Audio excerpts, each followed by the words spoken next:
Hello? Hello, James. Hi. Hi. Hello? We got some folks in the house. I might, yeah.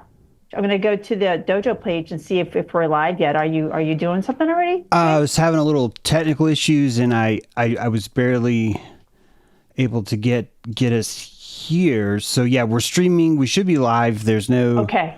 I'll check it out. Yeah, it's kind of a bumpy start. Sorry about that. I was trying to That moon was kick ass, James. Come on. figure out what's going on. The moon? Yeah. Yeah. Once in a blue moon, you technical wizard. Oh yeah, so much emotions today. Yeah. Oh my gosh, so much emotion. Yeah. Okay, I'm gonna go check out the live. I think you should be. Everyone should sound clear though, at least. So, I was trying to play music, and for some reason, I'm having some level issues. And okay, good. We have a report. Not going to out who that person really is, but I appreciate you. It's a very trusted source around here who's saying that we are coming through loud and clear. Welcome to Monday Night Ride. This is a sort of impromptu thing. I just wanted to kind of play around a little bit with the format. A couple reasons for that. Those reasons are more to do with the health of the channel, the style at which we paint, things like that. So I did an 11 a.m. stream today. It's not necessarily that we discuss that in any way. It's a very free, open format, kind of a thing tonight. So all topics or discussion are completely open. So yeah, welcome to Monday. Hope everybody's doing well. I had a really fun conversation with myself today, because those are sometimes it's just better that way. And seeing kind of where I am with my own level of pain versus some of the things I talked about today, just from the evolutionary sense of how we've been learning from pain for so long has really made me want to up my game and practice hearing hurts that maybe I've struggled to hear before. So that kind of stuff's going on. I see Kadam's out there. Good to see you, Kadam. I hope that you're, I think it was a control bar. It's a control arm, I think. I hope you're Incoming parts. Vehicular issues are also experiencing the same kind of stuff. So yeah, everything should be working. We should be good. Yeah, it sounds good out in the YouTube world. Hi, everybody. This is a Monday Ride. And yeah, we're just going to be flying around. I really enjoyed how you connected the Osirian model today, preceding the Adam story, and how they're one and the same. And, Isis is within the Osiris and within that skin, within the same time snake. I was out early today, looking at the moon and looking up real high and seeing all these satellites fly by. You know what I mean? These things, or whatever they are, they're very high up. And they move like a star. And it takes a while to realize, oh, that's not a star, that's moving. And just to see all these different things in the sky, I just think it's, these moons just call you outside and pull everything to the surface and create a lot of spotlight. A lot of births come out of these, whether it be rebirths or new ways of feeling. Like you were saying, we're here to feel. It's kind of the assignment. And man, there's a lot of feels. So glad everybody's here tonight. Really appreciate everybody joining us on this Monday Ride. Yeah, emotional Monday Ride. It's a heavy time.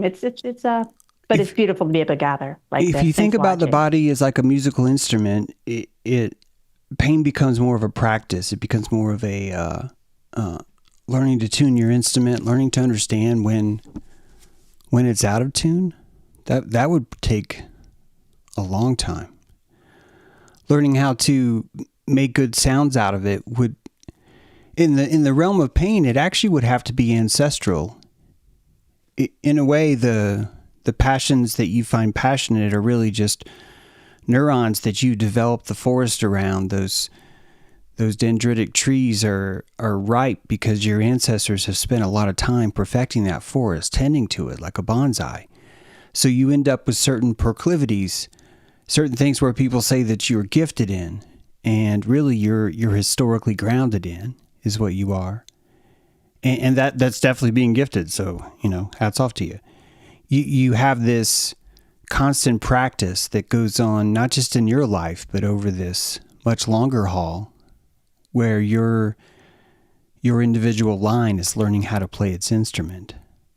And this really explains, I think, a lot, not just epigenetic wisdom, but epigenetic trauma too, that the reason why you're bemoaning a 5,000-year-old trauma is because this is a note you really want to play. This is a note maybe you feel that you've earned it. And so you get to play that now. And that's part of the practice. How skillful are we at telling others that we've pled too?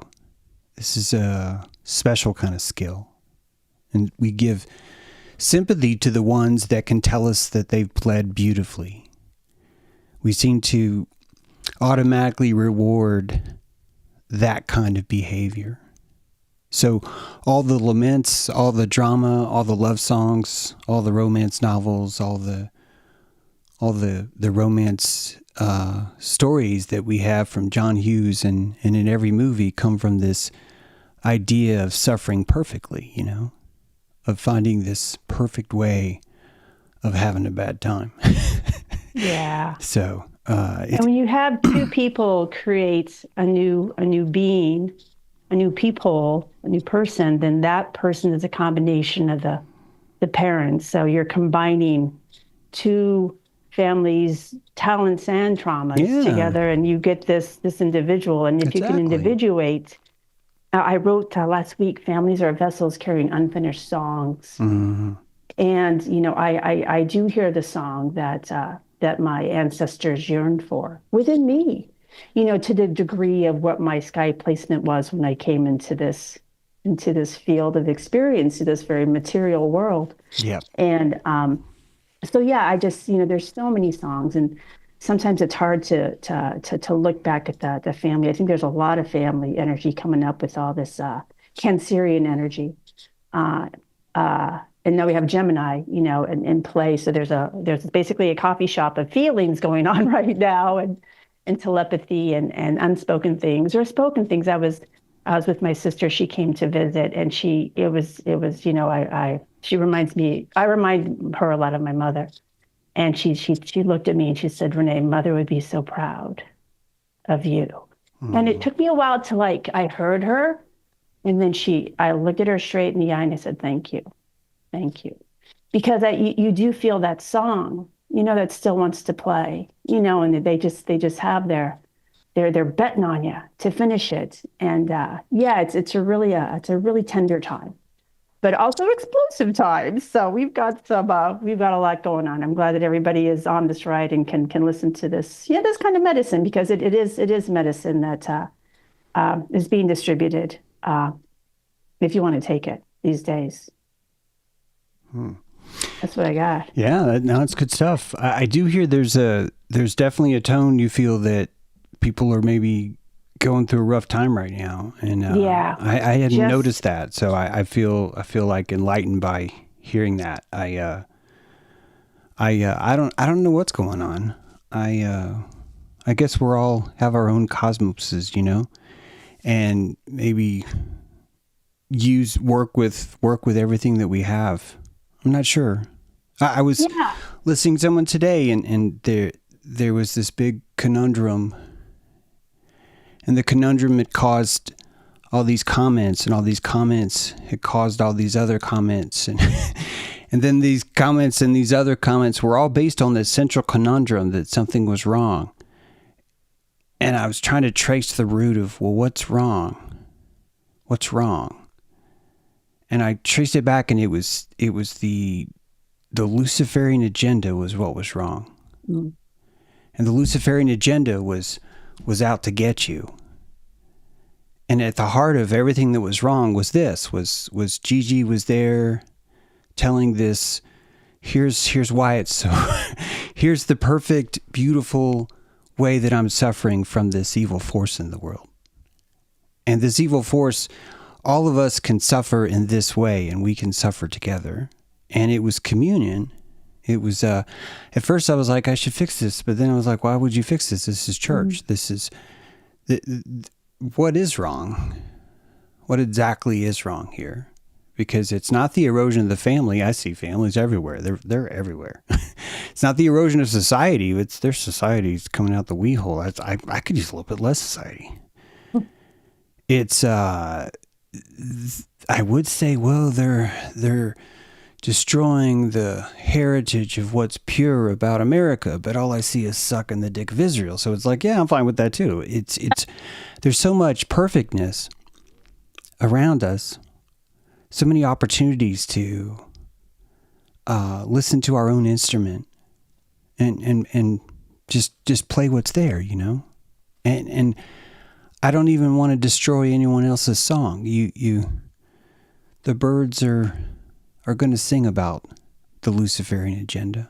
That's going to be a thing. There's going to be a little thing going on in this little meadow. And these guys are like, yeah, the Tesseract is coming to get you. And this is fun.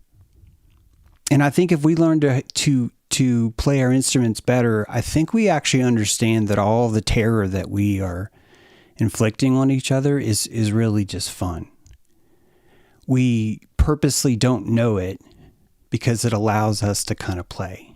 It's sort of like when my dad would goose me, he would take his scruffy face, you know, and use that as a weapon against me, you know, and he would rub that up against me, and it was the worst terror in the world. Like it was the end of all existence, you know, would occur if that chin was to get me in the chest. It was over. And there's no way that I would have been able to grow in a healthy way had I not had those kinds of calisthenics, those kinds of muscle workouts, you know. And so if you think about where we are now, I like to see it like that we're just long children, but we're still playing the same, you know. When the real shit goes down, everybody tends to get quiet. Like when really scary things happen, what happens in the forest? You actually don't hear a song. You don't hear a beautiful song. You don't hear the most popular bird in the forest coming through singing about the misery of the Luciferian agenda. You don't hear anything. People stop. And when I think about when someone goes through a real tragedy, and like David Wilcox, perfect example, there was a stopping there. There's a ceasing of all communication. And it was only after everyone was over it that they started singing about his dead body again. I swear that's the way it works, because that's just how Alma Teoda works. That's, man, life's brutal that way, you know?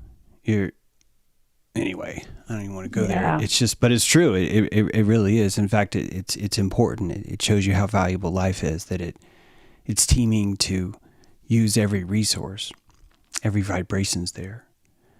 So when you think about like how well are you or how not well are you, where actually are you? Not you, Renee, not it, just where are you, and how many of the things that you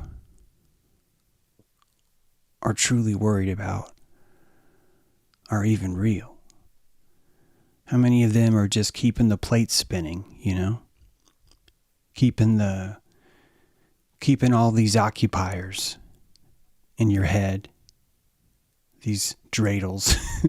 Yeah. It's I like to think that in a way that's kind of just who we are, that it's never really about, I think, stopping it all. And I mean, it's great to romanticize about that, but even stopping it all is a kind of a plate. You're kind of taking all the other plates and turning them away. Then you're taking one stick and one plate. And that one plate is the absence of all plates. Now you're spinning that plate, you know? Mhm. So I don't The know. sliding spectrum. I kind of think of it as a sliding scale. You know that whistle that goes really high and really low, like woo, doo.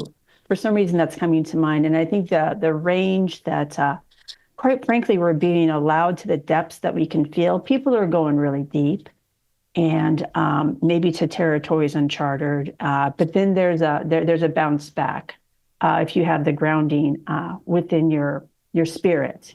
So I just know that there's just a lot of really good calisthenics going on, like you said. That's kind of the what's going on today. But we got Sarah's hand up. Hi, Sarah. Go right ahead. Hi, how you doing? Well, I'm resonating with and happy to not feel totally alone in feeling like I'm going pretty insane Oh, good. Yeah. these Good. days. Yeah, I just mean I'm glad because like I Yeah, said, I know. I'm selfishly in my own hole. So yes, tell us more about your insanity. This is helpful. Um, I feel like I'm not even going in circles in my life, but barely treading water. Mm. Just wanting, understanding the ideas of this manifestation, all of this, and for example, there's a video from someone, oh, do this for 30 days, hold your vibration. I'm like, I don't even think I can do it for 30 minutes, Hmm. let alone 30 days. Um, and it's a lot of things. Some is financial. I never really mastered the whole financial game, largely because I was never interested in it. My life has been about being creative. I've been able to, with crafts, have some financial flow in the past with that. And I've always done fine arts and other things just because I love making things. I love to create. Now I feel stuck. I'm not painting, I'm not doing this, but I'm creating really fun food dishes with what I forage. Um, Yeah, and I've been yeah, following I've, your I've Facebook. It been looks beautiful. self-employed for most of my life. The last full-time job I had, and when I had jobs, they were creative. I worked in a display in a department store, and I liked it. I liked the people I worked with. I liked the work.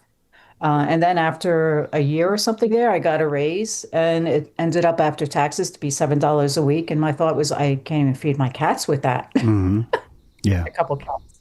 Yeah. And I was starting to design clothing, and I thought, okay, if I put together a line and can sell to 5 boutiques in Philadelphia, I'm quitting my job and doing this. And I did that.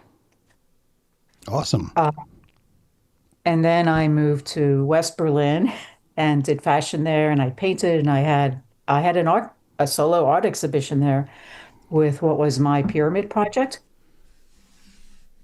I started off writing graffiti of drawing pyramids with rays around it, with the word for life in about 6 different languages, Chinese, Hmm. Turkish, and all of that. And then I built pyramids out of cardboard and brightly colored them, and I would place them in different environments outside and photograph those. And then I had that exhibition. I had one room walled off where there were slits to look through it, and there were my pyramids on a decline Mm. with magenta lighting, and a friend made a soundtrack of electronic and real bird sounds. It was a lot of fun. And then I took my pyramids to Egypt and Mm. photographed them there in front of the Saqqara pyramid. Yeah. So that was a fun project. Nice. Thinking, well, if I knew how to make a name for myself, I might have had some renown from doing that stuff. And I've been putting a lot of my artwork up on my walls where I just had it in boxes, and I have tons in folders, and my walls are now a retrospect of my creative life, along with things from my grandfather, who was very influential. He also just painted because he loved to paint, did these really interesting abstract paintings, and I don't know, I feel like I'm at this standstill. Sometimes I want to throw everything out, Yeah. throw all my art supplies out. I don't know what I'm doing anymore. I've been wanting to move here for a while, and the financial thing is kind of painful. Mm. Um, This is a great share. I mean, thank you and then for this thank you for this sharing this pain. Um, I'm actually holding one of your pieces right now. It's something you gave Yeah. me. I didn't have to box. buy it, The box, yeah. and I've thought many times how valuable it is to me, and how I wish I would have had the opportunity to buy it. I mean, it still means a lot because it was given to me, and I think about you a lot in this way, Sarah, because I see your creativity as fucking phenomenal. Like, not just your art, but the things you see, the things you capture, the things you know. You're so potent with the environment.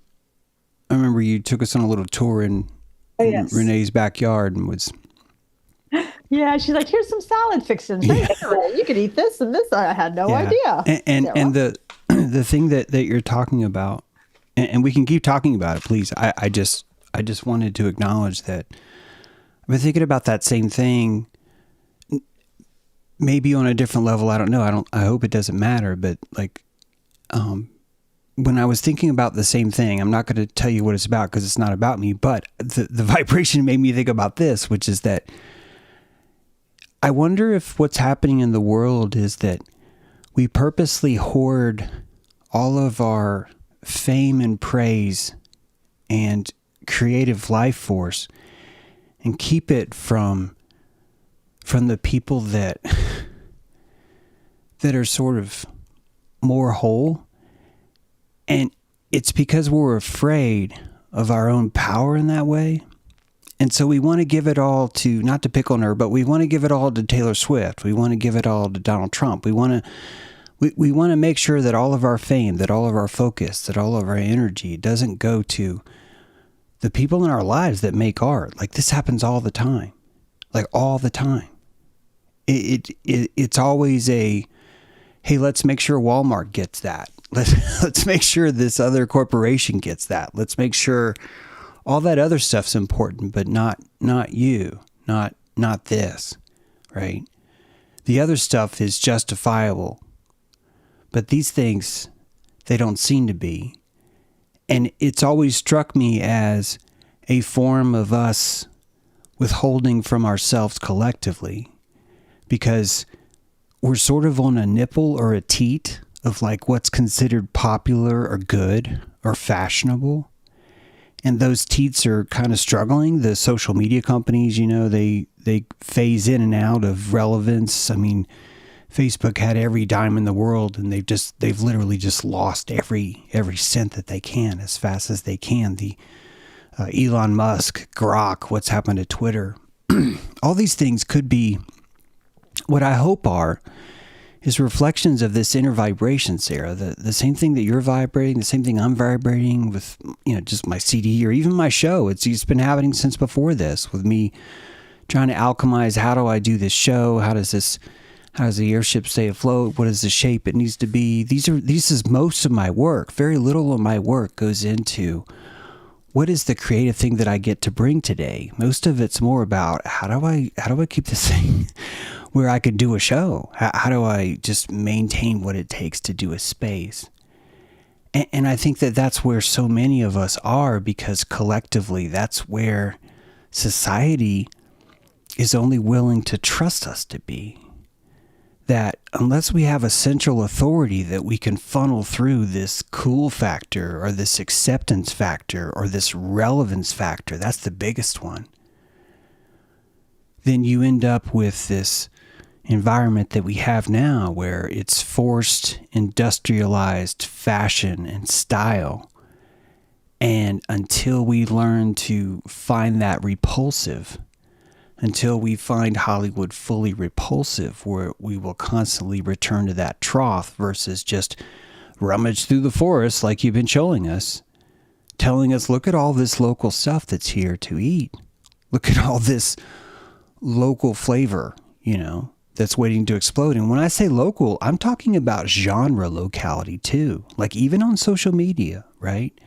If you think about this little pocket that we have here, this is sort of a locale, isn't it? It's sort of a bioregional little pocket, and it's formulated by certain philosophies that are cued, certain vibrations that are given out that kind of put up a flag or a tent, so to speak, that says, hey, if you want to gather here and hang out, we meet on Mondays, that kind of a thing. And hopefully what's going to happen is that there's no central way to hold all that together. And there's just this splurge or surge of bioregionalism, of this colloquialism, almost genred colloquialism. And I'd like to imagine that when we get there, that's when people like you thrive. That's when people like me thrive. That's when people like all of us thrive. But until then, we're looking at collectors. We're looking at people that are more about how can I connect you to the main fashion, who has access to the fame, who has clout to distribute or tweet you out, who's clicking your shit too because someone else has it. Like, so much of it is that. Every genre that I've penetrated as an artist, I've noticed the brutal truth is that someone's hoarding access. And the people that are hoarding access are now being defended by the same people that are supposed to be on my side, but they don't want to change. They don't want anything to happen. And I can't help but think that this is a kind of self-inflammation, you know? Anyone have any thoughts on that? Yeah, I've had that problem for a long time. I didn't go further with fashion or promoting myself in art because I was so not interested in the pretentious worlds that involved. What were my other thoughts? I always had a dream that I could just write the song. I could just write the book. I could just do the thing. It would take me years. I'd be in the forest and I'd come in and I'd show it to you and people would be like, this is great. And the first thing that I noticed is people that have been rummaging around the little festival where I come back to the village to show my work are talking about how everyone's work is shit unless they've at least written 4 years for 4 years. And then I'm like, well, but this is the first thing I wrote and I took 4 years. You're telling me that I need to write 4,000 things over the next 4 years. And then if I do that, then the 4,000th and one thing you will consider valid now. And this is the village. Yeah, or I have the issue where, and I've had this for a while too, if I show somebody something, friends or my daughter even, something I've made, whether it's homemade chocolate or paintings or anything, and it's always suggested that I turn it into a business. Yeah, I'm guilty of this too, because I want to make more art. I want to make more stuff. And I'm constantly, the thing that I am motivated by most is the fear of losing that ability. It terrifies me because I've lost it before. Mm-hmm. It terrifies me because I constantly struggle with it now. When it terrifies me, I suffer. My art suffers. My premonitions suffer. My parasympathetic connection to the earth, to the grid suffers. Everything suffers. And when I look at it, why is that suffering truly there? I think about it's because, honestly, it's access. There is no fucking way in the world. There are so many people in the world. People would flip the fuck out over your art, Sarah. They would flip the fuck out. I know they would because I've seen it because I flipped out over it. So I'm not like a genetic fucking anomaly. I'm not like a five-armed dude over here that's like, kill me. Oh, I love your art. Like, this is a very common thing. I have very common aesthetic, you know, that what I find beautiful is resonant with what other people find beautiful too. And when we see each other, we're looking at ourselves, whether we like it or not. Maybe you aren't, Sarah. I don't know. Because honestly, you're gifted at this. You post regardless. You post the birds regardless. And they're beautiful. And 0 likes. And it's day 5. And I'm the first person that's liking your fucking post. I don't know if people are looking at it or if there's an algorithm that's... Yeah. I think that it has to do with this fashion kind of peer pressure. It's the same thing that the closest equivalent I can give to it is kind of like in high school. And you're getting the sense of there's an egregore in the hall And the egregore has pointed has pointed out the ones that you should talk to, pointed out the ones that are more expensive to talk to. I remember playing this with this in high school. I remember purposely picking the wrong people in the sense of the egregore because I felt it was so strong. I started to notice how much I was losing my identity in the whole popular thing. Yeah, and I was never into the popular thing. And I would be the one that when there would be a new student that would be ostracized and nobody would talk to, and I'm not social at all. I'm an introvert. I don't go up and start social conversations, but I would go up and make friends with them, whether it's the first Black student in, I think, I don't know, seventh grade or something, and the first gay student in high school. I would just go and befriend them. So I could see they were being ostracized. Yeah. If you consider this, let's turn this on its head a sec. Let's consider that the egregoric fame or praise or acceptance or resources or success, seriously, just kind of look at it just temporarily, like it's all the same thing, as a kind of depth, a depth in the water. And I'm going to call all of us shallow. Please forgive me, but just bear with me. I'm calling us shallow because we do not want to go that deep. We are afraid to go that deep into the fame of the egregore, into the charisma of the egregore, because we find our perspective too precious. Yes, we have reverence. Yes, reverence is the perfect word. We have reverence for our perspective as an artist, and we know ourselves so well. Here's where I'm kind of making fun of us, okay? We know ourselves so well that we know that we would drown inside of that much praise, that much acceptance, that much fame. That when we start to look at that, we purposely hold back. We create the vents, the magnetic vents that keep us away because we don't trust ourselves. It's kind of like when you're on a cliff and you're like, I'm afraid I might just jump because something inside me is telling me to jump. It's like that. It's a very different way of looking at this. And when you think about who the successful people are, it's the people that really have no reverence, isn't it? It's the ones that really have nothing to lose in that sense. There's not a precious thing that's stopping them. It's quite the opposite, isn't it? They despise the very nature of who they are. So turning themselves into this inside-out object is quite appealing for them. I'm not even here to say one's better, right? That one's more accurate. Who am I to say what our pleomorphic final shape is even supposed to be? And then can I add? Of course. Sure.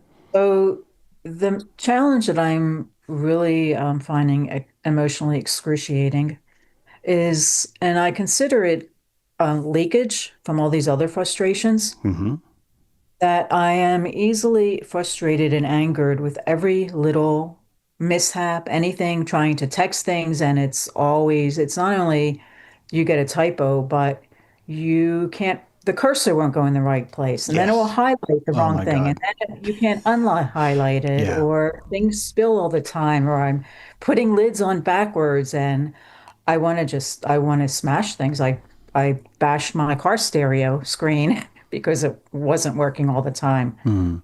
Intermittently, I'll go over a bump and it would stop working. And yeah, and that part, then that ends up making me really not like who I've become. Yeah. In that reactivity. And then I had this interesting thing happen this morning when I had that sense of frustration from something minor. And sometimes I want to cry. And I was looking at, like, why would that make me cry? And then I was thinking there's a grief attached to that would do that. And then while I was having breakfast, my train of thought led to when my daughter was born in Jerusalem, and my brother, neither of them speak to me now, but one of them, the elder of the two under me, sent me a letter. I don't remember anything else in it except for him disclosing how my father ridiculed me all the time. So not only in front of me, but behind my back, evidently. Yeah. And I was thinking of, wow, I think I do this to myself all the time. Of course you do. Yeah. It's like, how did you spill that again? You can't figure this out. You're Yeah. retarded. And Yeah, and when you find yourself crying over the screen, when you find yourself smashing something that you're going to look at every day when you're in your car, I think this is really important.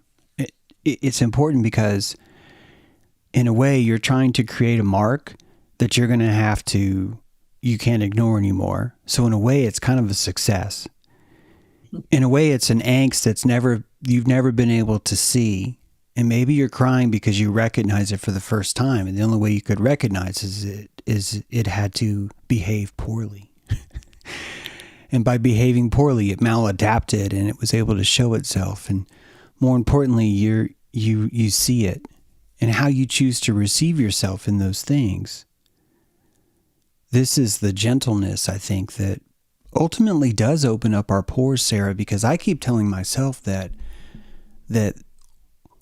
this is simply a matter of my posture changing, that the second my posture changes, the patron's budget becomes healthier, or all of a sudden people start buying my book, or all the millions of fishes and lobsters that I have put in the water, to allow this deeper parasympathetic state for me to enter into so I can create even more. All those things are waiting for me to want it to happen. And the only way that I can want that to happen is I have to clear all the spells, all the demons that are occupying my reef, that are cursing me back into that hole, back into that starvation mindset, back into that idea that the world is never going to see me. I think the first step is recognizing how valuable it is to want the world to not see you. There's a special kind of self-love that is invoked when someone has built an internal life enough that they start to hate the world and they start to, in fact, you would argue that maybe the way they hate the world is the kind of a way that the spider digs itself deeper into the sand. It's simply just the momentum it uses to make sure that it's able to create this other internal world. And you and I as artists, it's not just you and I, Sarah, but you and I as artists have internal worlds that are quite diverse. And the pain that we suffer from has nothing to do with our world. It's more having to do with this other world. But if we recognize that other world was painful precisely because it makes us go into these places, we can start to see it all as much more constructive. We start to see that the way that our parents spoke to us was nature biting at our heels, ravaging us if we would not jump out of the nest, if we would not internalize and find ourselves. And the only way that we would be able to have comfort that way is to create beauty in our own world. So we become artists as a kind of desperation because we've run out of other material, other construction material to build our internal world. So we use these things, we use these creations to do it. And this is exactly what nature was wanting. So she is clever as fuck. My whole life I've created from the time I could make jewelry out of that colorful telephone wire and jackets out of denim jeans, and just that's been my life. Yeah. And in addition, what I notice with the amount of anger and wanting to physically smash things and lash out is it's current. There's a lot of current. It's electricity and it's power. And I think of, where am I not using this, where it's leaking out like this? Yep. Good considerations. This is great. Yeah. This is a perfect topic. Thank you so much, Sarah. Hey, Lori, your hand's up. Go ahead and unmute. Yeah. Well, I can really relate to the live, James, and to this topic because I'm in such grief and I feel like I'm on a bridge and I can't go back. And I have to go forward. And I'm in a place where I have no witness, like none. And I'm a person that has a lot of talent, but I don't really feel validated in my talent. I hold my talent in. I'm like afraid to do an art show because I'm afraid nobody will show up. I'm afraid to do a new moon fire because I'm afraid no one will come. And I set myself up into this location where nobody really wants to hear what I have to say. So it's like I'm in a foreign country and I speak a different language. Wow. And the person that has the YouTube is like the patron. Like we're patrons of this land, which when there's people here visiting, he just talks incessantly about himself. And everyone listens. And then they ask, well, what about this one? And what about that one? And in the beginning, I was like giving I was losing calories because I was giving, some pearl. I'd put a pearl down and then it would be like ignored, like no one heard me. I was like, what? That's really interesting. And because all they want is whatever it's like an artist, like I'm an artist too. But I'm not an artist in a traditional sense. I'm a quirky artist. I mean, if you went into my house, it'd be like a fantasy world, like Sarah's talking about. Like, I don't want my art to be in the world in that consensual reality. And I don't want to be a YouTube star. And I don't want to, but I'm dying of like a starvation here.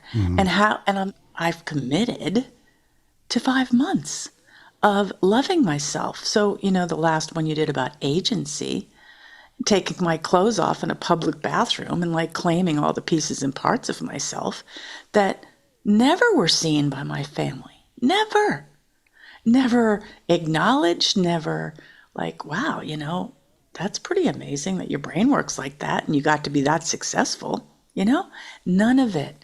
And for me, it's never been about money. I earned money, but the art is a whole different thing. Yeah. And I can't do art as a production. And then you get into this place where you make art for yourself. I love Clinton's comment on his little thing about making art because it's who you are. And I can't make art for somebody else. I can't do it because somebody's going to like it. And then you get all this art in your house and you don't know where to put it. It starts to smother you. And now I'm in this location. I have no studios. I have a little table they gave me, and it's dark. I don't even have a light. I ordered a light. But there's no location for me to bloom. And everyone here is happy the way they are. It's just, this is their idea of, and I'm like, well, if I leave, am I going to leave without my agency? Am I just creating another place that I talk about how I don't belong? And then I'm like, I feel trapped, like I'm in a jail in beautiful nature. Yeah. But in a jail, like a jail of my own making. It's horribly painful. I got onto Dojo and I said, Renee, I don't think I can talk. I'm just crying. Like every day, I just cry. It's excruciating. And I was a little kid that no one ever understood. What attention I got was from being stealth, like not standing out, like not, my brother being autistic before there was a word for it, my sister being a chaotic genius. It was like if you got no attention, that was the better way to go. So then now I'm starving, like actually starving. Yeah. There's no one that wants to be my friend, and they're all little cliques with each other, And I created it. That's like, hell. So how do I find my own agencies, all of the pieces and parts? Because I have to make my own fantasy and have my own creativity and my own joy. But the consensual weight of how I am not seen is so heavy, I have no joy left. I'm drained. So that's my share. Pretty deep. Thanks for listening, you guys. Oh, thank you so much. I'm only being quiet because it's the best response. I'm really grateful that you're sharing this, Lori. I hope you don't mind this, but you sort of hinted You did more than hint. I'm just trying to respect your privacy, but I've sort of known that you felt this way for a little bit, and I'm going to pull you on the mat for a sec because I also want to say you didn't tell anyone that's how you were feeling. You for a while you were fronting a beautiful Bullshit. yeah, beautiful posture, and I hope you can hear this lovingly. I think that this is part of the medicine, though, for me to say what I'm saying right now. You know, is that that's part of the abandoning of yourself. Yes. Is that you're abandoning yourself when you're coming in that way, you know. And I can't even say it's not authentic because I truly think that you're just using your placebo to create the necessary vibration so you can serve, you know, the node where you are, the people you're with, all that stuff. So I admire the magic. Well, James, I think it's the right thing to do, but also we do end up abandoning ourselves, don't we? Because we're fronting so hard that we end up leaving ourselves. Well, it wasn't that I was fronting as much as I was being I have this innocence or a naivete about me that I'm going to go somewhere and then, I'm going to create this, and I'm going to have this positive, service experience. But it was a form of, delusion, denial, and abandonment. Absolutely. So I want to correct the language a little bit because I think fronting is actually like a positive. It's sort of like pretend to prepare for magic to occur is to placebicate, right? Would be to believe that you were healed before you were healed. So I mean fronting in that way. Okay. And I look at it as a very positive force is all I'm trying to say, Lori. And I hear that I think that you're more like, and because maybe you want to criticize yourself even more. And I don't think that you need to criticize yourself there because I don't think that you would be practicing magic if you weren't able to do this, to set a stage and say, this is what's going to happen to me. Now let's go do it. And I think this requires white belt. I think the only way you could pull off this magic is with white belt because ultimately you're going to wear a blindfold. Because you're stepping into an abyss that hasn't been there before, and you're using your latent ability to interpret what's happening to create it real. If anything, Lori, I think you should be impressed with your courage and God, I'm going to say this as delicately as I can because I think you already misinterpreted what I just said before. I think maybe you're disappointed in your ability to placebo people around you to where you can regulate them to, bring them to a better place too. And the reason why you feel so powerless there is because you're practicing magic because I don't want to insult anyone. You're practicing magic among muggles that have different magic. You're bringing a kind of pearl that is not. It's just gristle to them. It's just the thing that's stopping us from getting the clams to work. We don't want pearls here. The pearls are the rare things. The pearls are someone perfecting the grit that was in their mouth the whole time. We're not doing that here. We have a different agenda. No. Yeah. I'm like a foreigner, and they're the one, well, it's not the foreigner. I'm going to here. Yeah, and I'm sorry for sounding so but I'm just kind of having fun with this too. Please. It's not even the foreigner. It's not even that. Okay. That's your courage. You're trying to shit on your courage. This took a lot of courage for you to come there. I think it's more about why the fuck is my Malamu not more penetrating? Yes. That's what's Yes. That's what makes me cry. Exactly. Yes. Why am I not seen?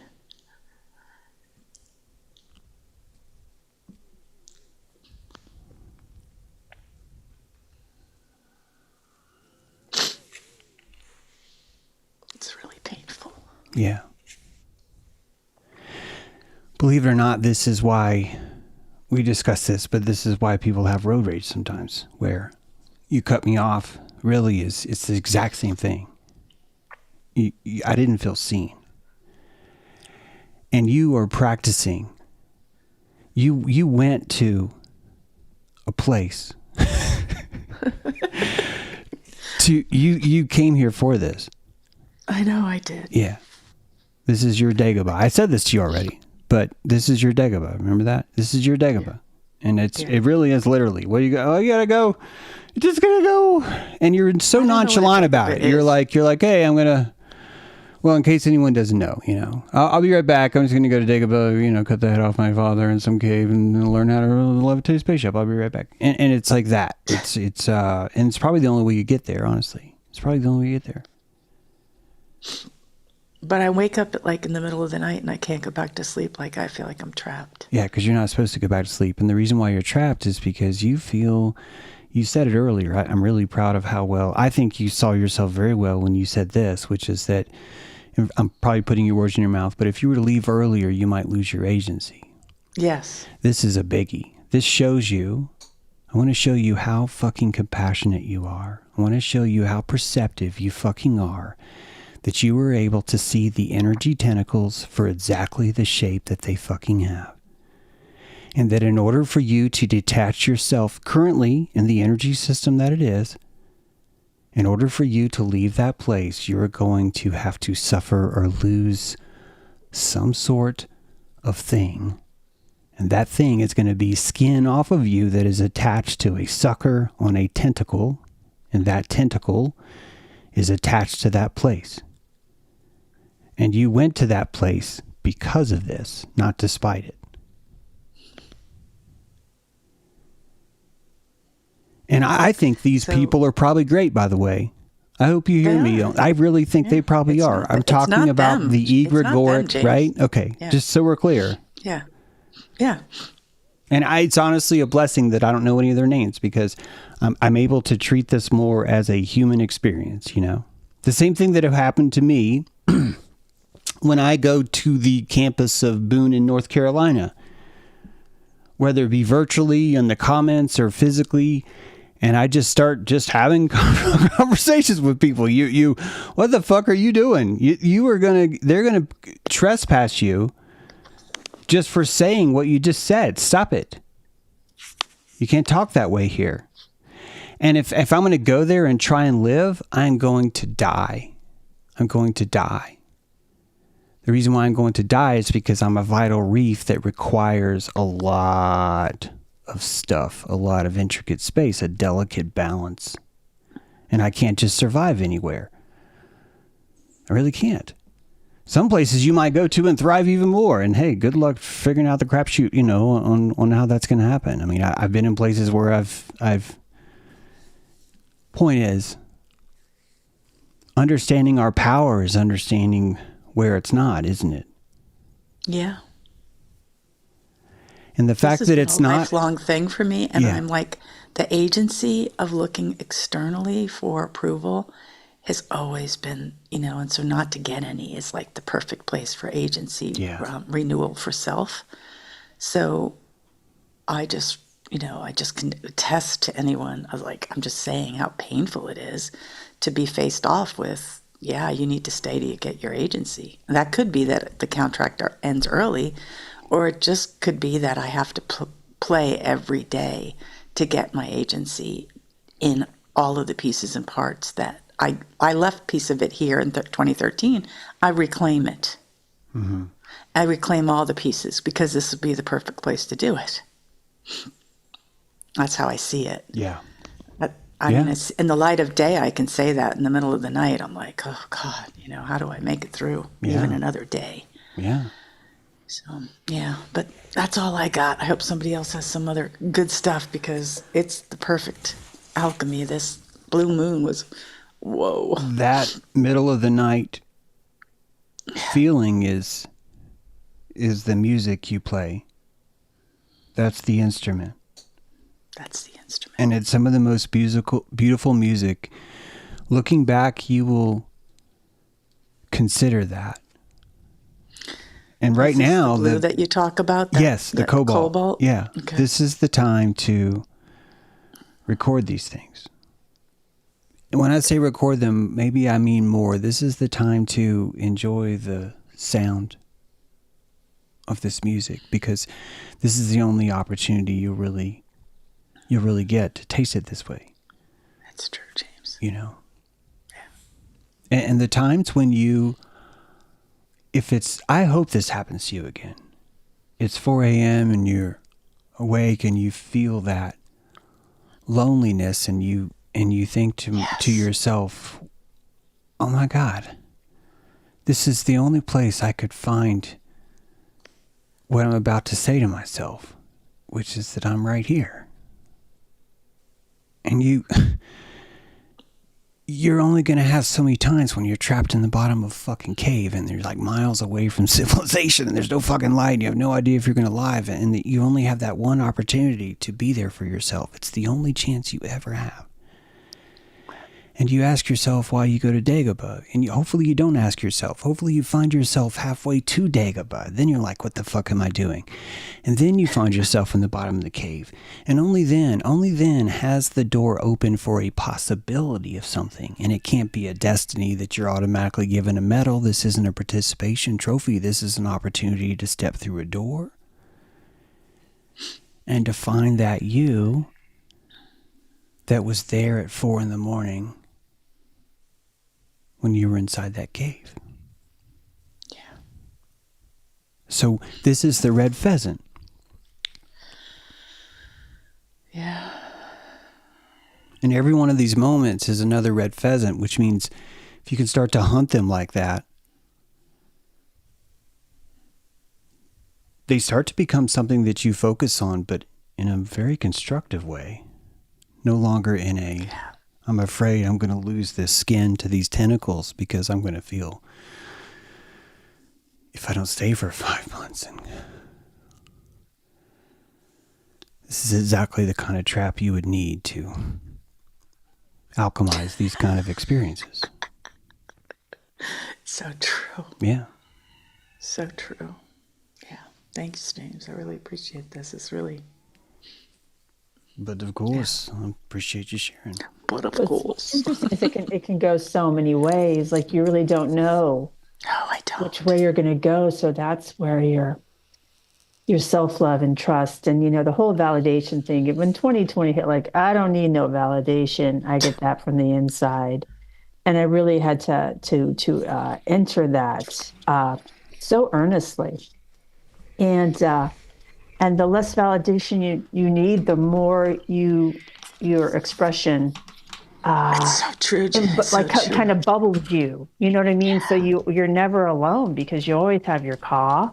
You always have your best friend with you. You know what I mean? So being out in those woods and Mount Adams and having places you can go visit from that one location, and we'll have to talk. I have actually an idea I want to talk to you about.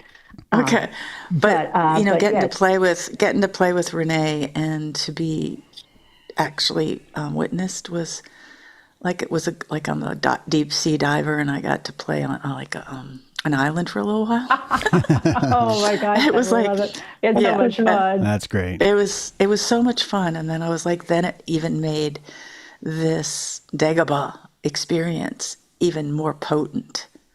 Yeah.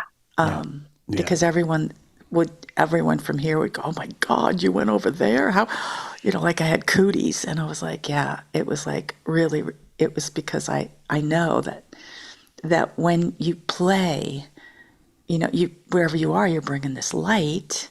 And then it's like such a, you're just witnessing people for where they are. But, this is a different place that I needed to come to not have them understand what I'm saying at all. Yeah. And anything I'm saying. It's it's so fascinating, the truth. Then, people that are still playing in the 2020, you whatever you did that you can't recover from. I'm like, that's not true. But I can't be heard right now, and it's the best thing for me.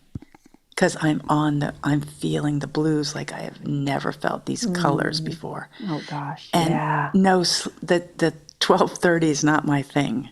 To wake up now at 12:30 and not go back to sleep, that's really something. Yeah. That's like, That's harder that's than something 4. to feel. And it's so cold, I can't even go out and look at the stars. It's so cold. So it's like I am in the deep, dark ocean and I haven't embraced the whales yet. Because it's lonely down in the dark and you can't hear, you can't see, and you're just with you breathing. Yeah. Yeah, just do that slower. That's all. The intake too. I always feel like when I'm like, I really love James's track, Nemo's Journey. And whenever that comes on, I am swimming with the whales. I'm just like, and I share that with the trees. I share that with whatever I'm on, the ground I'm on. I share that frequency through me into the earth. So you may just be being called to like do a little bit more of that in whatever way you can kind of radiate and root into this new soil that is not your soil. So that would be, someone pointed out in chat that, these roots are fresh. Right. And, really only you can deepen. You can't count on anybody else to do that for you. This but you can also leave too. Journey. I love that you can also leave. You're like, I'm freaking out of here. So I love that you have so much play in this and where you are, and you're so close to Portland, and we can, so whatever you do, it's going to be the easiest way to get rid of the tentacles, I think, is just to imagine how your energy must feel because you feel so alone around these people. And this is hard because you're having to compassionate other people when you are suffering, but this is actually exactly why you learn to play this note so much better, because you can compassionate others while you're feeling this note. And if you can do those things, you can actually change your reef, because you start to realize that you are contagious to them, and that you are causing them strife, and that the strife that you're feeling is exactly the strife that they are feeling about you. And I think really what makes it harder to hear is that we don't want to look at ourselves that way. It's very difficult for us to face that all of these people right now are intimidated by me, or all these people think I beat my wife, for example. It's a perfect example where you're all of a sudden you're facing people that think a certain thing, and there's not a fucking thing you can do about it. There's not a damn thing you can do about it. And this makes you alone. This crushes you. And then you either succumb to their reality, or you remember who you are and you find this other place. But this same place has nothing to do with them. It really does come down to your own breath. And yeah, it does. Yeah.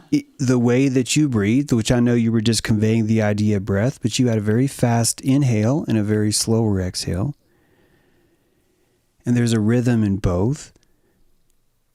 And pulling breath in should not be such a, oh my God, we got to hurry up and do this. This is a form of, I feel selfish for taking air, so I will do it quickly.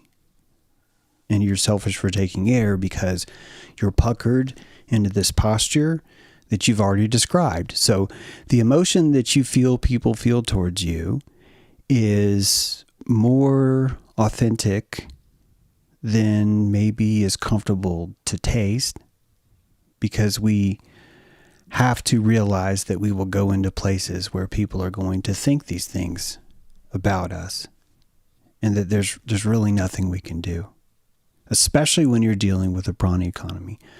Most of the time, your face doesn't mean shit. They're looking for a certain role that hasn't been filled inside of this architecture, because people only understand that there's only 5 roles. And so as soon as someone's missing, it doesn't matter who shows up. People are going to be forced to change their personality to fit. And the people that you think, oh, look, they have all their friends. They do have all their friends, because every single one of them has got this groove. They're falling into this pattern of what's expected of them. Yeah. I only say this because I know that when it comes down to truth or authenticity, whether it comes to politics or whether or not they believe my story about what happened or anything, that everyone fails the authenticity test. The people that fail it are the ones that are popular. The people that fail it are the ones that have friends. The people that fail it are the ones that everyone thinks are great. The only ones that pass this test are misfits and outlaws and black sheep.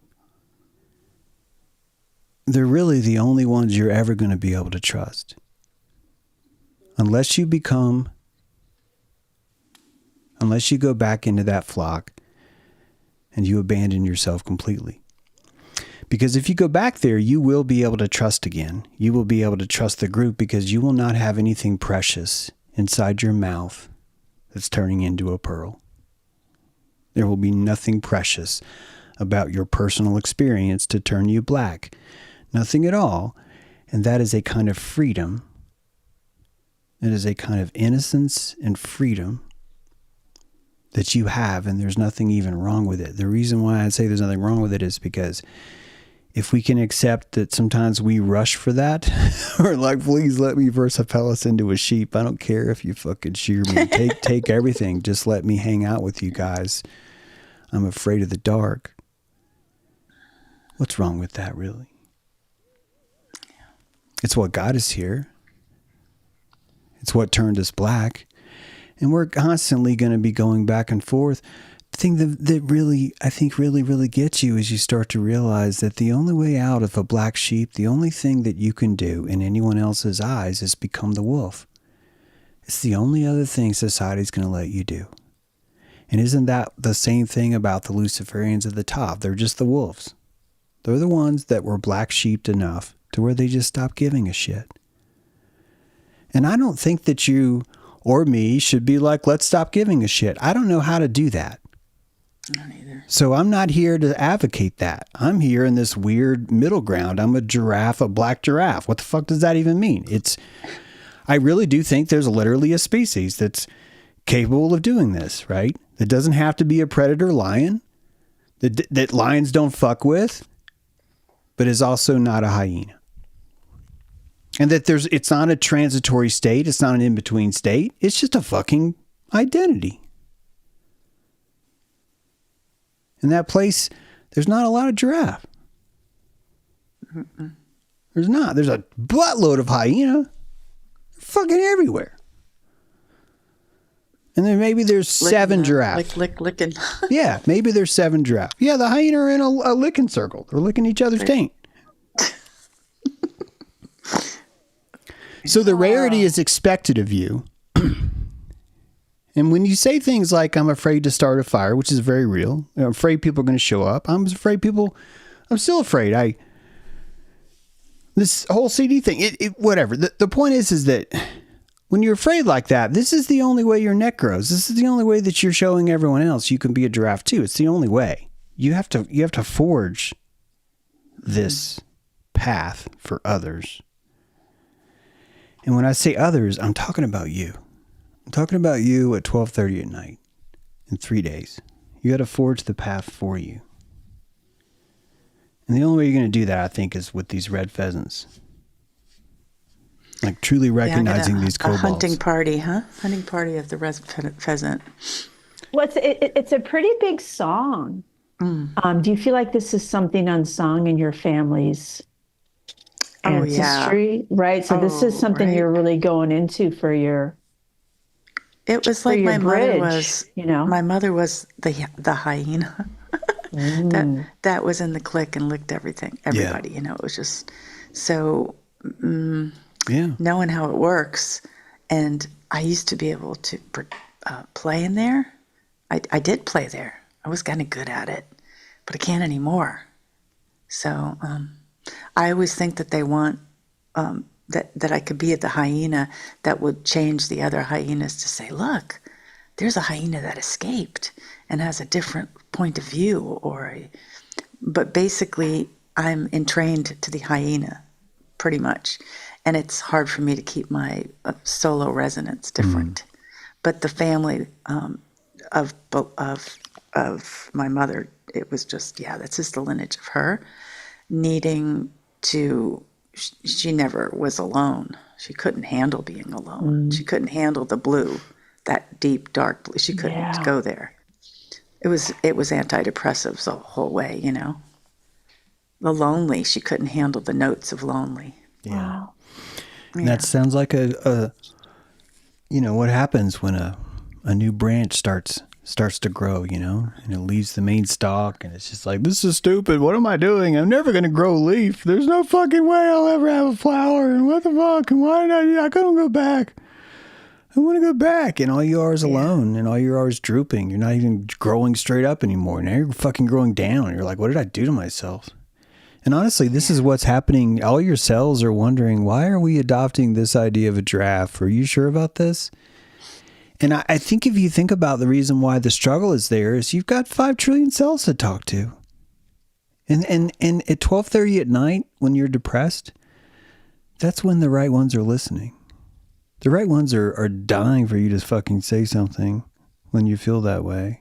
So in a way, you feeling depressed is them kind of coming to you asking for reassurance. Hey God, can you give us a fucking rainbow? And this is why you need to fall in love with these colors, you know? Because you can do that. You can really say, God, keep in mind, I am not telling you at 12:30 you're supposed to turn your frown upside down. That's not what I'm saying at all. I'm saying you're supposed to really feel how painful that feels. Really sink into, God, this really hurts. Yeah. And I want to see the stars and it's too cold. And this is where something changes, because you're like, well, wait a minute. I'm already in pain, so what's wrong with being cold? If anything, if I was cold, it would sort of match how I feel. So fucking cold.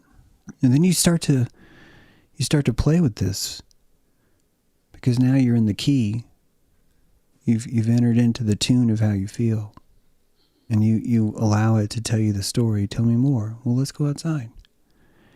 And you go outside and you do what I know all of you have done. All of you have a precious collection, like a recipe book, of all these times that you've been alone at night with the stars and it's been cold or uncomfortable, but you've gone out there anyway, and something has happened. Some sort of deep internal capacitor, some circuit inside you has been refueled or refilled in a very personal way, and there's no way you can talk about it. There's no way you can convey what just happened. It's just about, you see the star, but it's sort of this emanation. It's like a squinted wetness of light. And you're like, what the fuck? What is this? It's a tear. It's not a star. It's a droplet of some kind. And you're touching it now. And it's super far away, but it's supposed to be Jupiter. And you're supposed to be like official about it and shit. And you have these moments. And these moments are because you proved that your internal world is so much fucking deeper than the hyenas ever could be. It doesn't matter how many of them are insisting this is what reality is. It simply cannot penetrate the vividness of your own hallucination. Most of these guys are advocating for chemtrails anyway, and here you are going, my fucking God, look at that sky. Jesus Christ, my nipples are hard. That is so fucking gorgeous. And this is the identity of who you are. This is I think, the true matter of your own self-worth. And some of you see chemtrails, but you create beautiful art. Not trying to point a finger at anyone, but some of you create beautiful art and you see that stuff. And it's just proving my point even more, because on this other perspective, in this other place, there's this bouquet of greatness that no one else even fucking sees. And you still see it. You still fucking see it. Which is kind of crucial. It's kind of the whole fucking point. If you think about it, the idea of not being recognized and not being seen is the only way you would know that you're even growing an internal life. That's right. And when you start to look at all the people that are popular, that you realize why, because there's no need for an internal life. And that's why they change. That's why there's no loyalty. That's why there's no authenticity, because there is no internal life. And you are the one. Because your internal life is so rich, you motherfucker, you gave them an internal life that was even deeper than yours, because that's how fucking deep you are. You're so fucking deep that you're going around bequeathing deeper inner lives in other people that don't even have them, because you're trying to keep your own inner life from completely telling you, shut the fucking world off. The place is just a giant piss pool of hyena. You have to stay connected to it. So you find this crazy ass hallucination you can have where you suffer and you Bilbo Baggins your way through life, where you're like, I fucking hate society. Then you get a hobbit hole. Now you fucking love it. You only love your hobbit hole because you took a walk with Gandalf. It was like, God, this place sucks. Just fucking giant spiders and Sauron and shit. And I want to go home. And this is how you find home, isn't it? Is how you really find, what is precious to you, what's important to you, all that stuff. Yeah, you have to continue on the journey like Bilbo Baggins. I think, and Sam, he just wanted to go home. I feel like I'm more like Sam. I just want to go home to my hobbit hole. Yeah. Yeah. Well, it's very safe there, but you were also needing to leave that safe rabbit hole from when you talked about previously to taking this adventure. Yeah, you think you go on the adventure and you're going to get a certain thing, and you get the opposite. But that is what you needed?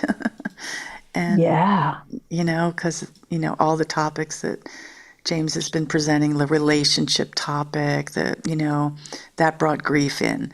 And then there was another, like the agency topic. Then it was like, geez, there's places I haven't really went and dove in there and brought it back, So I'm in the perfect place for that, but it's really uncomfortable, I'm more comfortable being uncomfortable now after having this conversation. Oh, good. Oh, right? good. Yeah, for so sure. thank you. And we'll definitely keep that Yeah. going. Now that we know, Yeah. it's really good to really feel into this. And it's this beautiful blue moon. Tell you what. Hey, we got Nancy's hand up. Yay. Hi, Nancy.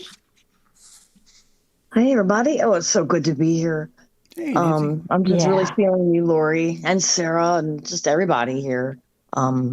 So it's so interesting. So here, Lori, Lori and I, we've talked a couple times since she's been out there, and it's like, so we pretty much are from the same generation, and I'm also processing, learning how to validate myself, and it seems like everywhere I turn, I'm being reminded, Nancy, you have to validate yourself in that or with that, or it's just been phenomenal how, and it's really been, for me, I've just been asking Spirit my whole life. I want communion with you. I want to be just so enriched with Spirit, and the whole Emily Dickinson thing, James, I'm still processing what a beautiful soul this woman was, and her. Lori, you're growing that. I feel like I'm growing that. I'm growing we're growing this muscle. And isn't it a Hertz thing as well? Like the HERTZ? Like, Lori, you're just at a different Hertz and people just can't get what you're just seeking, getting to know you. I keep laughing because how long has it been since humanity's been like, no, I choose me. No, I choose me. It's been a long time, and I feel like we're stumbling around, and I just feel like I'm in the dark doing that. But it's so enriching. I don't have the words for it. I'm filling my cup. Yeah, it's like you're not withholding from yourself. Yes, You're not withholding from yourself, and a lot of what we were speaking of before is the withholding, and I don't think people realize when they withhold from. Maybe something that genuinely does tap into a frequency, but they just can't allow that. You know what I mean? It's, you do that to yourself. Mm-hmm. Absolutely. So it's just a mirror reflected back to your face. And we're again, like you said, we are so young. We're just like, whoa, my God, Prana. It's so new. And even just having these words for it and this wonderful platform to share these types of things. Yeah, James, this is quite a Monday ride after a blue moon hangover. Yeah. June 1st, too. We are now in June. Oh, my gosh. We are halfway through this year, everyone. Can we believe the 2026 so far? Wow. Yeah, I have two daughters, and one was particularly emotional these last, I would say, 48 hours. And, she would just be wanting to be left alone. I was honoring that, and just, would just break out in crying. She didn't want to tell me why. And, she just needed to feel all of that, and to just allow someone to do that and not know why, just kind of be okay with it. Yeah. I mean, and I think that's what's hard when you're kind of alone by yourself like that, Lori. So yeah, just, it's always fun to look forward to things. You know what I mean? So the fact that you're so close to all these beautiful locations, hot springs as well, for daily trips, or, so yeah, we'll see how this Northwest Turtle Island fares for all these incredible energies. It's so interesting to know that the loneliness is not anything that another person can relieve. Wow, that is potent. It's always that you think it would, but it's like a delay to your true blues notes. There's a middleman. Yeah, it's confusing because, like, genuine human witness, I think, is required for you to just feel okay, to feel sane. I think it's really is wired into humans. We need to find sanity in each other, because sanity is a collective kind of vibration, a kind of stabilizer that makes it easier for you to imagine in a world, because everyone else is propping up your imagination too. So it's sort of like kind of like a field, like an immunity field. And I think that when you understand that because of this, you stop trying to be sovereign and independent and start trying to be constructively symbiotic, more like a turtle, where, the turtle knows that it's in the environment. It's not fooling itself, right? But it does try and bring its own house with it. It does really try and employ those things. And this is some ancient thought. It's turned this keratin into this shell. It's turned its hair and its nails and its dead skin into this kind of shell. It's still symbiotic. It's still touching the world.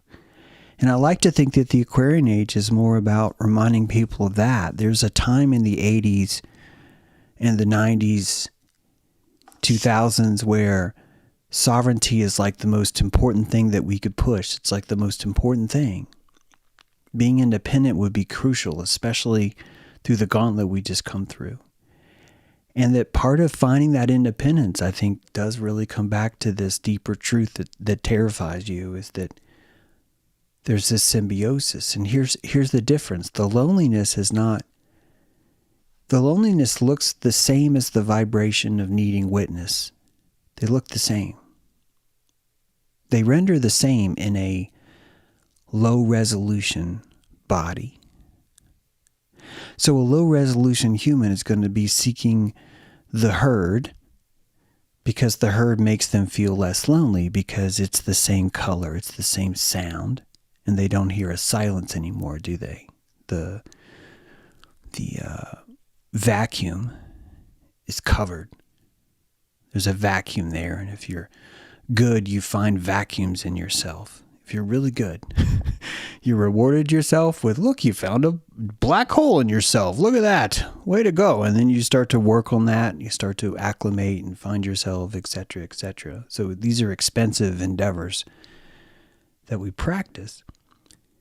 And the most expensive thing you could do is suffer alone, is to find loneliness. Finding loneliness is a very special thing that only certain people ever get to have. And it would only be the people that are building a self, that are building a species, right? That are building that next level. So it's quite natural that all of us would constantly be looking for excuses to sink back into the symbiosis. The sanity is just too comfortable. It's too prolifically profitable to stay here. It just makes too much sense. And now you tap into something different, because you can finally distinguish the difference between I don't feel alone, but I do need some witness on this. And I would argue that if you're an artist and you despise trying to put your art into the world, it could be because of this. It could be because of what I just said, that there's a time for sovereignty, and the time for sovereignty would be the posture of, why would I bother putting my art into the world? Why would I bother trying to make a living from this? Why would I bother trying to have this art that I made somehow feed me? And my answer to that is because capitalism is nature. It's beautiful. And I know that we think the transactions are unnatural, but we only think the transactions are unnatural because we got a lot of weird shit in our head. We got this weird shit in our head. And we tell ourselves all kinds of crazy shit like we're unnatural. We're brilliant at convincing ourselves we're unnatural. I don't know how he did it. It's like impressive You as don't shit. think it's something to do with you can't see your own greatness and you have this grandiosity and low self-esteem? Yeah, I think it's definitely it, Lori. I think it works like this through a vortex. I think that the moment you start to see your own greatness, it threatens others around you. And everyone around you don't fit in more, and then you get more lonely. starts to threaten you chronically. They don't actually do it, but chronically they threaten you with, look, this is, if you want to be an icon, I'm going to treat you like a scapegoat. I start to punish you for all this other stuff. You're going to be this or that. And you ultimately, I know at first this sounds so foreign, like, James, where do you get this stuff? I get this stuff because if you watch in the Truth Movement, the very first thing people hate is successful people.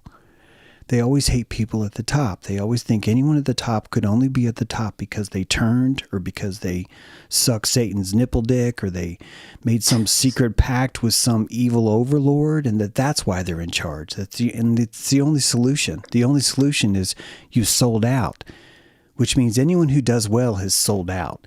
And if you sold out, that means you're no longer good. You're now a bad person. And if you just do the math, if you just write down everything that this idea just said, it equals success equals evil. And the moment that I saw that, I said, holy shit, I did not know this. Look, and I've never seen something more clear in my life, that this is one of the most clever ways that we have talked ourselves out of success. And nobody listens. I mean, you guys entertain it. Appreciate that. But when you tell the whole world in the Truth Movement that this is it, no one wants to fucking hear that. And honestly, it made me think it's even more real, because this is exactly how you'd respond. If this was true, then these fuckers would ignore it when I say this. And then I say, hey, look at this. And then they all ignore it. I said the same thing. If the anti-virus people are truly antivirus, when I tell them about how are we able to map the entire neural map of a mouse's brain using a virus, if there's no such thing as a virus, and if these guys are serious, they're going to bite my head off. They're going to respond to this article. They're going to reply to this article. They're going to share and tell everyone how stupid I am because I didn't see this. But if I was right, they're just not going to say a fucking word. And you start to compassionate the world, not because I think the world is stupid. I compassionate the world because I think the world is thermodynamically brilliant. Do you understand what I mean? Thermodynamically, these people are brilliant. And I swear, if you tap into that brilliance, I think you can fall in love with people again, even though they're like twisted fucking hyena lictards. You can fall in love with them again because you really do understand none of us are conscious of anything, like including myself. And I think this compassion I have for myself now about my own Versa Pellis is ultimately the thing that's going into the deepest forests inside my body and finding cells that have never once believed in God, that have never once believed that there's a Yamez Trucail, this high Kronos type figure that is looking out for all of them. It's only in those moments where they would say, "Did you see that?" And they go, "What the fuck?" And they go outside. Look at this. Look up in the sky. There's a fucking space saucer. It looks like a giant spoon. And I'm a Taurus, so it would look like a spoon. And be like, "Oh, it's full of gravy." It's blah, blah, blah. And, only then would I reach those parts of myself and show them that their God is real, that their Osiris is real. And this is really just finding your body, This is really like, so ultimately you're trying to, I like to think about it as I'm trying to recruit all of my cells to worship me. And the way that I feel about myself is directly proportional to how my cells feel about me as their God. Do you understand? And so there's certain parts about myself that I hate, certain parts about myself that I love. And really I have such a brilliant way of seeing the landscape. And I really don't have the resolution to really go down to a singular cell. I can't go visit that cell. And for some reason, but this is what Yahweh would do. I would go visit one cell and I would have sex with it. And I would tell that cell, "Hey, you have the divine seed of God, but no one else does. Don't tell anybody." I don't think it would work that way. I think it'd work through rainbows. I think it'd work through divine miracles. I think it'd work through abundance. I think it worked through a lot of orca shit. A lot of stuff where things that you think are helping, they think are you being cruel to it. It's some of the hardest compassionating I think you could possibly do. How do I compassionate the cells of my body? There's just so many, There's so many to get to know. Hey, Sarah's hand's up. Go ahead, Sarah. Yeah, I've been crying a lot too these days. Yeah. And I was thinking about lonely, and it's not satisfied necessarily with being with others. It's a type of loneliness that increases the further one is removed from the regular society. Yeah, schizophrenia. So for example, even if I consider, let's go to a gallery, and if I had a consistent collection, have an art show, I have no problem with having an art show. I so do not resonate with the culture and the identity cultures and all of this at all. Yeah. And then I was thinking of how... And why don't you resonate with that? Because it could be because there's nothing to resonate with. That easily could be it. It also could be that you are not up to the challenge of resonating with them because it benefits you in other ways to not resonate with them. Go ahead. Sorry. I'm not sure on that, but I was thinking of that in terms of that type of loneliness that is from being just so far removed from mainstream society, which I, in a large sense, always have been. Since I was a teenager or younger, I've never resonated with worshiping of Hollywood or musicians or any of that. It never made sense to me. When we talk about people despising success, I think of, I have a whole page I typed decades ago, and I was really into the Nietzsche, Thus Spoke Zarathustra. Yeah. And one of his lines, I can't find that one, he says, well, most of all, they hate those who fly. It's as if we dare to rise above the lowest common denominator that society needs. And then can I read some of these? Well, can I say something about that first? Yes. I definitely want to hear more. But sometimes this happens where you drop really good nuggets and then you just keep going. So I want to stop you for a sec because Thanks. I think excuse me, sorry, you caught me. I think you not wanting to relate is more constructive. What I mean is that when I was living in my van on my own, I was really detached from society for several years, and I would still feel lonely. And I would wonder why I would feel lonely, and I would, sometimes I would go into town, I would find courthouses, and I just love them because there's always a squirrel committees, and it's just a great way to experience a town, especially in the South, just all these little towns that have a courthouse, and typically a Masonic temple, by the way. But anyway, I would go there and I would feel even more lonely because no one there would know me. And sometimes I would find like a festival or like a gathering, and I would go there, and as I'm wandering around all the faces, I'm seeing everyone that knows each other. And I remember sometimes it would really bother me, and I would end up crying because I didn't have any friends and no one knew me. And then I just was processing that. I was alchemizing that about, well, what does lonely really mean? And I never figured it out. I was in my 20s. I didn't know what the fuck I was doing. But I've noticed now that when I want witness, it's really not about loneliness. I need witness to satisfy my sanity, my schizophrenia. And I can get witness from someone who's 17 years old or 68 years old. They could be a Republican. They could be way into country fucking music. I have to be in the right posture. I have to be in the right ionic receptive mode because I know that I'm there for a realistic need that I have, which is that I don't want to feel crazy. I don't want to feel disconnected. But I'm not lonely. And I know that everyone's heard the adage of going to eat alone, and I'm not even that impressed if you can do this. But when you go to a restaurant and you eat alone, you really do have that wonderful experience with yourself.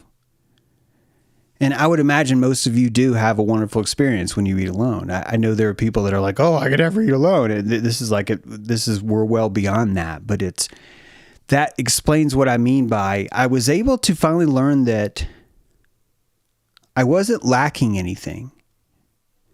Me needing to tap into other people, whether it be, "Hey, do you want to buy this weird thing that I made?" Or do you want to serve me some breakfast while I sit here? Both those things are me getting something out of the transaction, even going to a grocery store, and I would make eye contact with a cashier, and in a way I would wonder if they're on to me, because I'm going to the grocery store because I need to see a human. I need to stare into someone's soul for a while. And maybe I'm a Gelfling eater, maybe I'm sucking their prana, who the fuck knows? I know that I feel better because I've connected with them. And I think that is more of a necessity than any of us think. If there's a way that you can get to a place where you enjoy society, I think that it means nothing more than your boundary, your epidermis is comfortable enough that you don't feel like you'll be lost if society loves you too much. But as long as you hate society, as long as you find it detestable, and I find it detestable all the time, I like to look at that more as a deficiency in me, a deficiency in how I've set up my epidermis with society. And that I despise it and call it stupid because I don't actually trust myself. I don't fully trust myself yet. There's another way where you can enter into the town and be surrounded by a bunch of racists or be surrounded by a bunch of serial eaters. That's the latest thing someone said that just cracks me up. There's a way to be around those and enjoy them as much as if you were to wander into a dog park and now there's a bunch of dogs and they're not human, but you are really enjoying yourself there.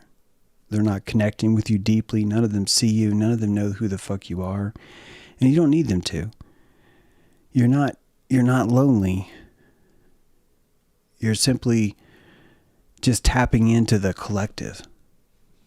I don't know if you still have thoughts, Sarah, but if you do, please. Didn't mean for that to take that long.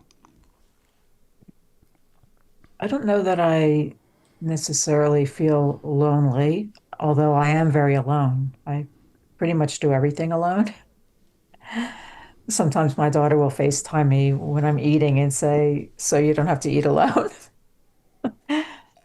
I had a have a two papers, but I think I'm just going to post them on Patreon with all of these quotes because there are so many. There are several that he refers to. Lonely one, you are going the way of the lover.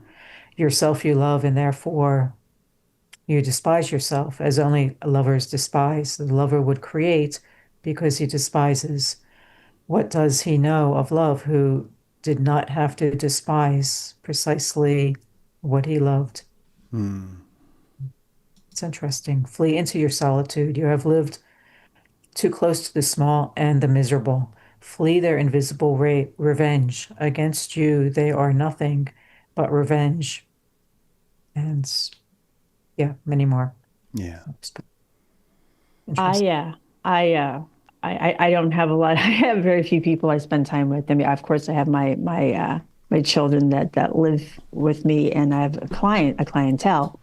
But I'd have to say, I have the most fun like going to the gas station and like making some friends there, people that work at a gas station or some guy that works at the park if I see him on the regular. So that becomes my activities and my witness gathering, really. Yeah. I love that because they can't go anywhere. They have to give you witness. Exactly. Like, you guys can. And, you know, I started going in 2020 without a mask. So I've been going to the same gas station for years. So we know each other pretty well. And it's you can really build relationships that way, really meaningful ones. And sometimes I don't even need gas. I just go in to say hi. You know, so it's interesting where you can get that witness and it's mutual. I think that's where you really feel the mutual connection. Where you're both excited to see each other. You know what I mean? Yeah. Yeah. There's opportunity everywhere, really. I mean, in the woods, you know, Lori, I think you got some Sasquatch. You can maybe Funny when we're talking Sasquatch about whispering. Right, I got the Sasquatch connection. But while we were talking about the loneliness, and I love, Sarah, your share on those quotes, because it really got me thinking about what the evolution is. Everyone wants to back out of loneliness. They want to find something that kind of fills a gap that your loneliness calls you to. Yeah. So as I'm listening and I'm like, yeah, I really relate. Because it's not like I'm lonely. I have a lot of people in my life, but here I don't have any witness. And that's the thing that I'm alchemizing. So there's two baby deer that just lost their fur, like their little baby fur. And they're walking by the screen door, and they're both like looking in here. Like, so if you really tap into the nature or plants or the trees or the interdimensionals, you're not lonely. But the human requirement that James was talking about not feeling insane and knowing now that I am pushing a vibration that does make, if I'm feeling this, they're feeling that I'm feeling this. Yep. Which makes it worse or better, will look better for the deep dive into, you know, the philosopher. Was it Nietzsche that you were quoting, Sarah? I can't wait to see more of those quotes on Patreon. But yeah, that just to go deeper into and slow it down. Yeah. Slow it down. Yeah. You also feel less. I think when you tell yourself, wait, I feel this way around these people, which means they feel this way too. Yeah. That instantly makes you feel less lonely. Yeah. Because you realize you're not the only one who feels this. And ultimately, when you understand yourself, you understand it would be impossible. Guys, it's impossible for you to be the only person who feels that way. All the times where you've been in the room with someone else and you've been like, I must be the only one who feels this way. That's the biggest lie society's ever told you. Yeah. And then you would not have that feeling. That feeling would not be able to stay in your field just due to the laws of regulation itself if other people did not have that feeling too. Wow. The thing that is stopping us from finding our truth, I think, begins with recognizing the feeling is always real. The source is what we manipulate. Because ultimately it comes down to that. And when you understand resonance, you know that it would be impossible for you. I know we like to think we're that badass that we could be the only ones, that we could maintain a smell that no one else would be able to sense, right? That no one else would smell. It's like lighting a joint in class. It's like, it's not going to happen, dude. You're like, no, it'll work. It's not going to work, man. It's not. And ultimately this is Hades, because who the fuck would want to believe that this is the way it works? Because if everyone could just convince each other that that's not the case, we can create the illusion that it doesn't work that way. And we can invent things like Taco Bell. Like we can have all the things that we have now if we can lie to ourselves about these things. And you can't because you've found an internal world.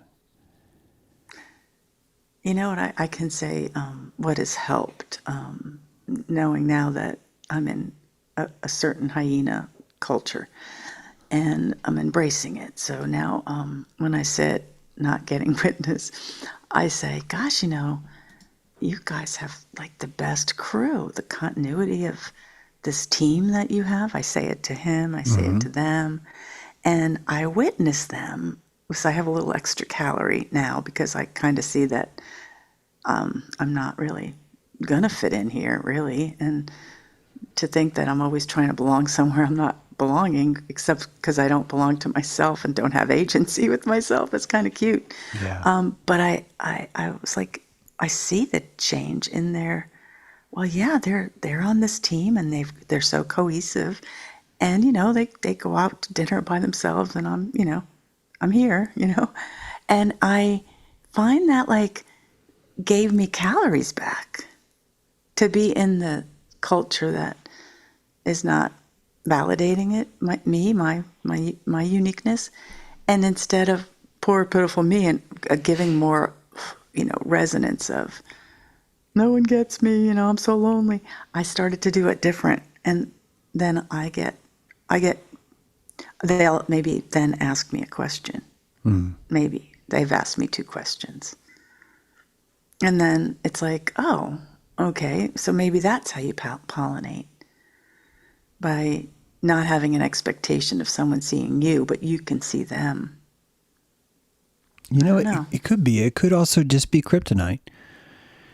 And it could be the thing that really would make Superman a fool is thinking that he has to solve his abhorrence to kryptonite versus just going the fuck away.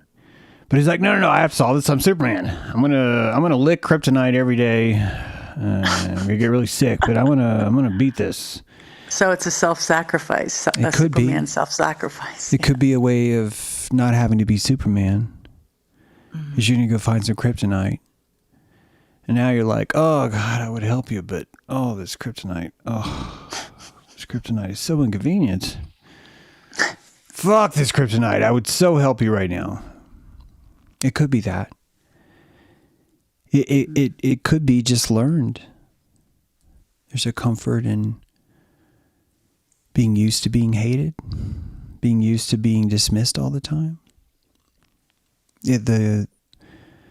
If you're truly emu, if you're truly goth, if you're truly sunk into your scapegoatism, you started to look forward to the time when the table just got sick of you and they dismissed you, because then you could go build your internal life like you wanted to do anyway.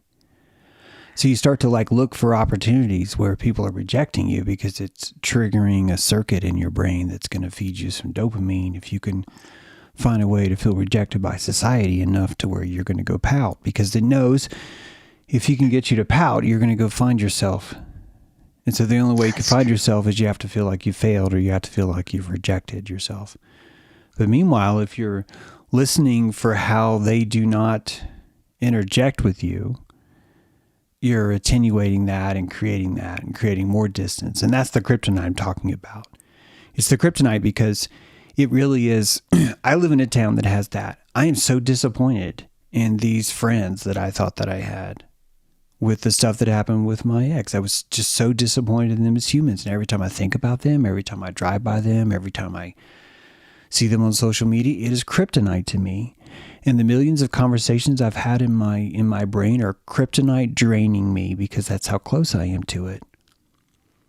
And it's a big gamble. I have a house here. Should I stay? Should I go? All that stuff. I actually don't really feel this as much, but I used to a lot more then.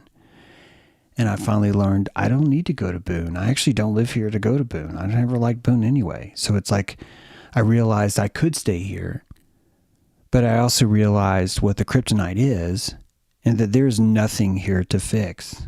Why would I even want them to suddenly know the truth so they think better about me? But what kind of value am I even going to get from shitbags like that?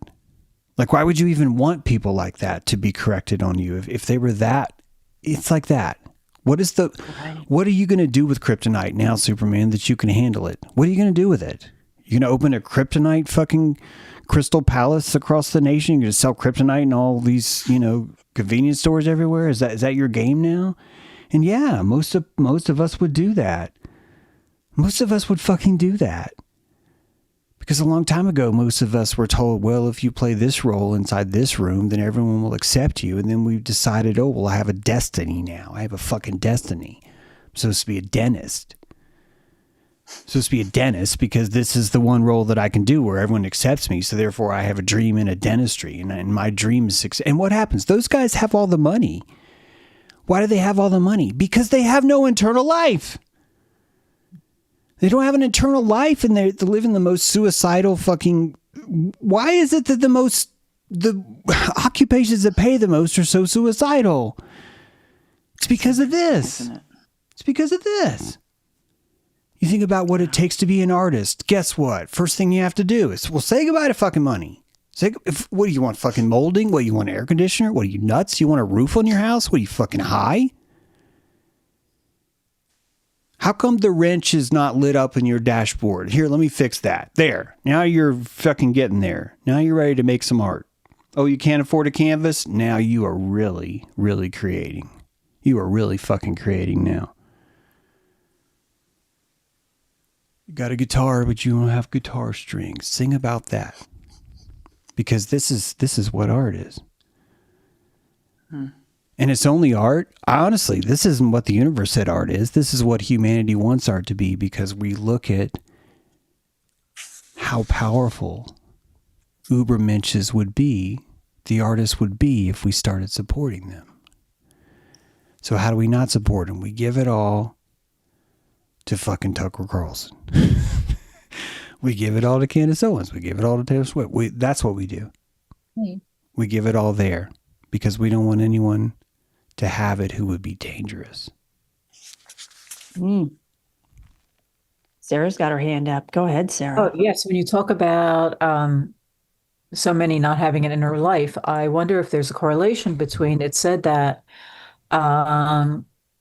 50 to 70%, maybe more, people do not have an inner dialogue. Yeah. On that same note, Rami said loneliness is rampant in major metropolitan cities too. Yeah. Right. Where a city is not a village where you know everybody and family usually is, and everyone's interconnected and looks out for each other. In the city, it's pretty much dog eat dog and you're on your own. The more friends you have, the harder it's going to be to nurture an internal life. Internal life's going to require a lot of whining. You're going to have to whine a lot. You're going to have to be dissatisfied with society a lot. If you want to constructively feed your internal life, you're going to have to find the external life not as palatable. Yeah. So all the people that are doing really well socially, don't you think this gives you a little bit of insight into their internal life? And don't you think it's fair that you would be the kind of person that would paint an internal life for them on their behalf, despite them never asking? Don't you do this when you have hoped people would show empathy for you, so you start to build the excuses in their head why they're not being compassionate right now? Doesn't that sound familiar, like what you do? Oh my God, I have so many conversations in my head like that. Right? Like, So this is the same thing, though. Do you see what I mean? Your internal life is so rich is that you are building the internal life for everyone else, too. And you're using that to kryptonite yourself, too. yeah. It's all part of it. It's all part definitely of it. kryptoniting. Yeah, it's all part of it. And the kryptonite is interesting because ultimately it's kind of a compass. And ultimately the fact you seek it out is bringing you to these lonely caverns where you get to hopefully find yourself at 12:30 at night, but you need the right conditions, you know? You need all the things to break. You need all the right people to abandon you. You need to be so sick and tired of trying to rely on other people to get you, or trying to rely on a partner to see you, or a job to recognize you. You hope to God that all that happens constructively in just the right way. And if it does, and if all this was a hallucination, this would just be a flower blooming that's just hallucinating what is happening in a three-dimensional world with just shapes. And so it would create a ties and suits and music and kielbasa and fortune cookies, and all this shit would just be figments of the flower's imagination, and it would just be sprouting. And in order for it to sprout, it would need to have strife.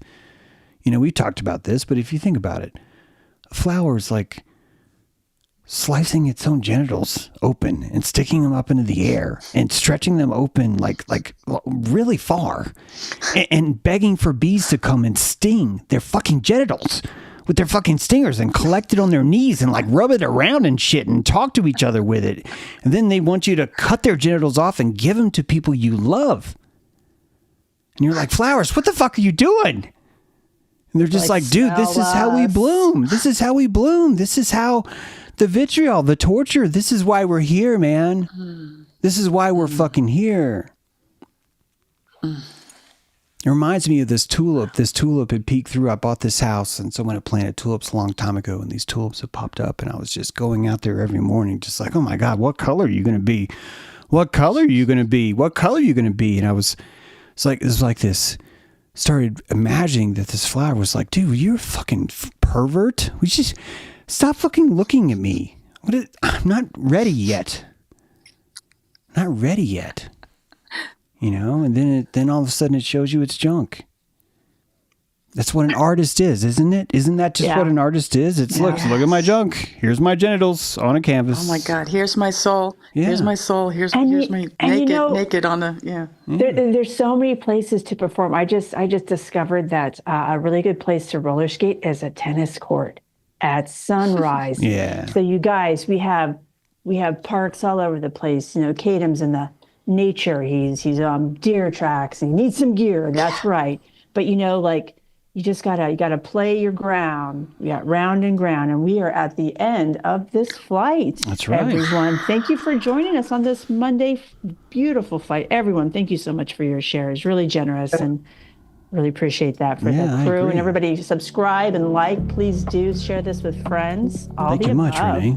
Thank you all. Love you guys. Thanks, everybody. Love you, Renee. Thanks for riding the ride, doing the ride. Oh my God, Buck and Bronco. Yes. Buck off, man. Okay. Nobody knows the hermit's life, 'cause that's the way it's gotta be.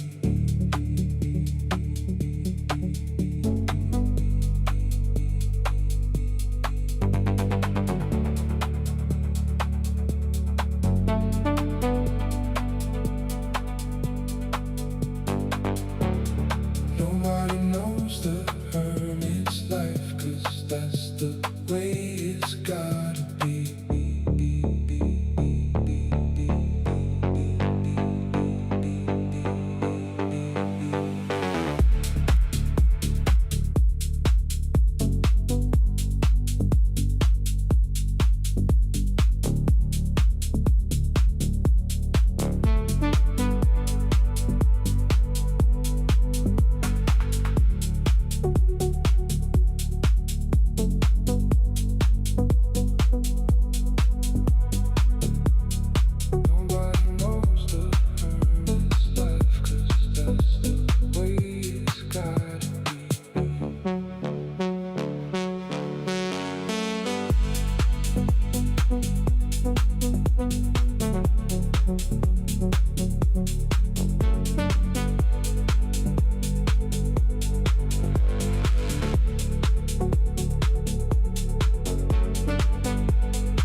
way it's gotta be.